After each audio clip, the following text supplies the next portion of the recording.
ধন্যবাদ জিল্লুর রহমান।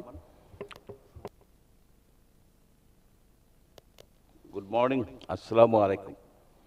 আজকের এই আলোচনা সভায় উপস্থিত সবাইকে সেন্টার ফর গভর্নেন্স স্টাডিজের পক্ষ থেকে স্বাগত জানাই।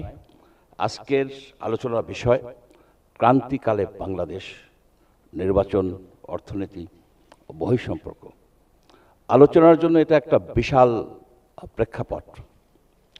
গত 52 বছরে আমাদের জাতীয় জীবনে নানাবিধ সংকট উপস্থিত হয়েছে, তবে এবারের মতো এমন বহুমাত্রিক সংকট কিন্তু এই জাতি কখনো সম্মুখীন হয়নি। একদিকে অর্থনীতির পর্যুদস্ত অবস্থা, রিজার্ভ ধরে রাখা যাচ্ছে না। বাংলাদেশ ব্যাংকের গভর্নর বলছেন যে অর্থনীতি তলানিতে গিয়ে ঠেকেছে। অন্যদিকে বাংলাদেশের ভূ রাজনৈতিক গুরুত্বের কারণে বিশ্বের 4টা পরাশক্তি টানে পড়নে বাংলাদেশের সরকার অনেকটা দিশাহারা।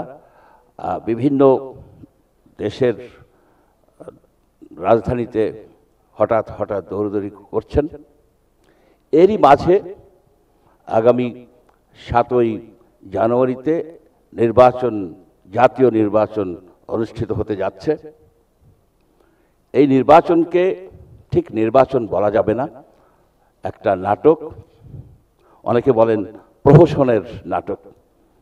এই নাটকে খলনায়ক আছে, পার্শ্বনায়ক আছে, এমনকি ডামি নায়কও আছে। শুধু নাই মূল নায়ক, দেশের জনগণ। জনমানুষের বাক স্বাধীনতা, নাগরিক অধিকার, ভোটাধিকার ক্রমাগতভাবে লুণ্ঠিত হয়ে যাচ্ছে। 18 কোটি মানুষের এই দেশটা কিভাবে এই বিপর্যয়কর অবস্থায় পৌঁছে গেল তা নিয়ে ভবিষ্যতে হয়তো অনেক গভীর গবেষণা হবে, আলোচনা হবে। তবে আজকে আমাদের উদ্দেশ্য, আমাদের এখানে অনেক বিশিষ্টজন আছেন, তারা তাদের নিজ নিজ ক্ষেত্রে বিশেষজ্ঞ।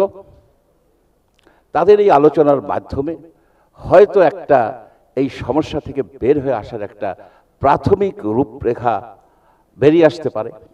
তবে এটা আশা করাও খুব কঠিন যে 2 ঘন্টার আলোচনায় এই যে মাল্টি ডাইমেনশনাল প্রবলেম, তার কোনো সমাধানের রূপরেখা হয়তো আমরা পাবো না।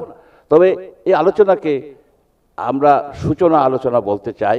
এই আলোচনা হয়তো আরও সিরিজ হিসেবে কন্টিনিউ করবে, যাতে আমরা একটা টেকসই সমাধান পাই, নির্বাচনের একটা টেকসই সমাধান পাই। আমাদের যে রাজনীতির ভিতরে যে একটা শূন্যতা দেখা দিয়েছে, এসবগুলির সমাধানের জন্য আমাদের এই নাগরিক সমাজ নিয়ে আলোচনা করতে হবে। তার ভিতর থেকেই একটা রূপরেখা বেরিয়ে আসবে। আমি আপনাদের সবাইকে ধন্যবাদ জানাই যে আপনারা এত সকাল সকাল উপস্থিত হয়েছেন এবং আলোচনায় অংশগ্রহণ করবেন। আমরা একটা ভালো কিছু পাবো আপনাদের আলোচনার মাধ্যমে। ধন্যবাদ।